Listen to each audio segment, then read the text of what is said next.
to be honest, South Africa is a very good country. There's a great opportunity in South Africa. And because back then in Nigeria, one of the things that frustrated me most in Nigeria is electricity, to be honest.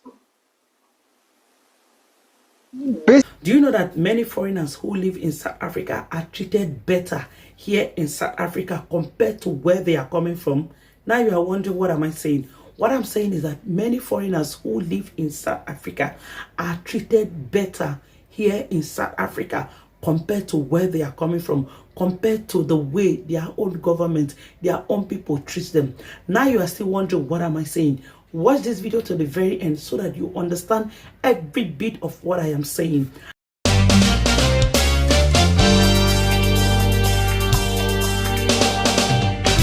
Hi beautiful people, welcome back again to this space. This is your getting out a little bit of everything. In case you are seeing this face for the very first time, please do not make it your last. Do well to subscribe to my YouTube channel and don't forget to turn on the notification bell so you always be the first to get notified each time I upload a video. And if you are a returning subscriber, thank you for always stopping by to come watch my videos. I made a statement at the beginning of this video. I said many foreigners who live in South Africa are treated better than the way their country, their government treats them. I know many of you are still wondering, what am I trying to say? Do you know that South Africans, they don't snitch on each other? They don't snitch on people, like they don't betray people.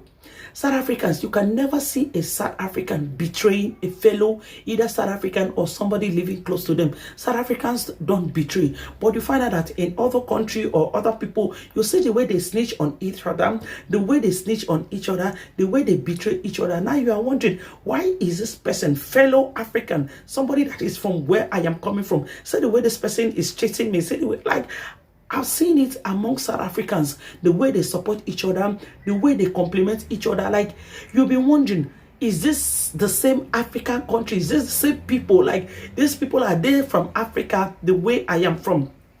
You see my fellow Africans, like my fellow people, that I am from the same place, like we are from the same place. This one is from my side, this one is from my side. The way they will snitch on you, the way they betray you, the way they talk down on you, the way they make you feel less of yourself, like you can never see it among South Africans. So I am now wondering, what is the difference between South Africa and other African countries? Why is my fellow person or fellow somebody that is from my place not behaving like most of these things? I wonder. Now take for instance, here in South Africa, I graduated from the university here. There was no delay. I finished 4 years course, everything went smoothly. But go to university in Nigeria, yo, first year there might be strike, and that strike can take for 6 months, 8 months, 9 months.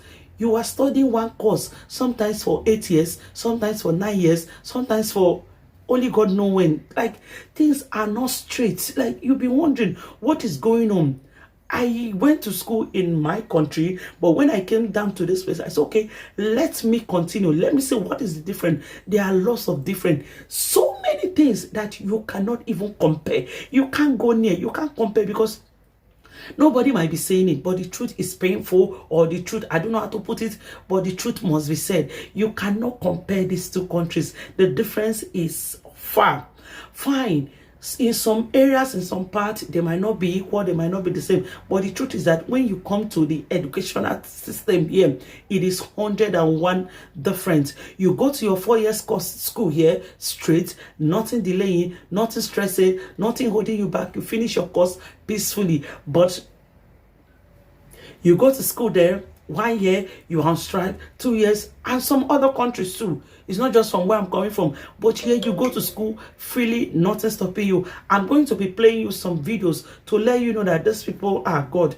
There's something about South Africans, like there's something about South Africa that other countries, African countries, need to emulate, need to ask, how are you doing it? Like, how are you doing it? There are so many things that we need to learn from this country. We need to learn. Forget the negative parts. Forget the negative part. The truth is that most of these negative things that you hear about South Africans is over exaggerate. Like, they over say it. The way, you know, when you come to internet, the things you hear, the things you see, like, you'll be wondering, When did it happen? But the truth is that it's not like that, but they just want to exaggerate it. I'm going to play you some videos to show you how there's this Zimbabwe guy that they interviewed, and they were asking, the guy was very, very, very blunt. He was very truthful. He stated things that, oh, what you are hearing about these people is not true. Even my country, like he was saying, from his own country, Zimbabwe country, they do worst. Like, you know, they say South Africans are not welcoming to foreigners. You can never see a foreigner who is abiding to the laws of the land having any issue. You can never see a foreigner who is living rightly in the country, having his document, everything, going to places that he is supposed to go, having any issue. But you see those ones who have decide in their heart that they are going to be causing nuisance, like whatever, God forgive me, but they are the main cause of the problem. That is why you see most times you see South Africans is always coming out from the negative side. The truth is that there are things that you don't know about the country. I'm not trying to paint the country very good or very bad. There are still bad things here, but the truth is that the good one overcloud the bad ones. But because of internet, the bad one is overclouding the good one. But that is not how it is. We that are here, we know when we see the good ones and when we see the bad ones. I'm going to leave you to some videos to let you know that this country, yo. Anyway, let me stop talking. Let's watch these videos. To be honest, South Africa is a very good country. There's a great opportunity in South Africa. And because back then in Nigeria, one of the things that frustrated me most in Nigeria is electricity, to be honest. Basically, that time, between your bundle, you have to go with your charger. And you get to a stage whereby I get frustrated because of that. You know, we look at South Africans, we say they don't have Ubuntu, they don't have humanity. And I look at it from the perspective of historically, Zimbabwe itself has a history of being extremely hostile towards migrants, especially African migrants. That was the first one. I looked at South Africa's policy and attitude towards Zimbabweans, towards citizens of Lesotho. And I thought that was a very soft approach, the issuing of permits, for example. As Zimbabweans, we know somebody who's involved. We know people who jump the border. We know people who stamp passports out so people can stay and illegally work in South Africa. We know people that can manufacture permits for you. People can help you get a bank account. And these are conversations that nobody wants to have because there's a huge risk that you can get cancelled and you can get backlash. It's unfortunate, honestly speaking, because we should be a society that is ready to have those nuanced conversations where we're saying two things can be right at the same time. It can be correct that people are getting their passports stamped, they're legally coming into the country and are contributing to the crime that we're seeing. But we can also say, like you say, it's incorrect to be taking the law into our own hands, even as South Africans. But somehow it's uncomfortable to have the conversation, which I think has probably led to the frustration of South Africans who want to legitimately talk about crime, and then xenophobia is thrown at them. Do you think it's really healthy to continue in that manner and not have both being condemned, that you do not take the law into your hands, that is xenophobic, but also at the same time we need to condemn, like you say, undocumented foreign nationals that contribute to the high crime levels in the country?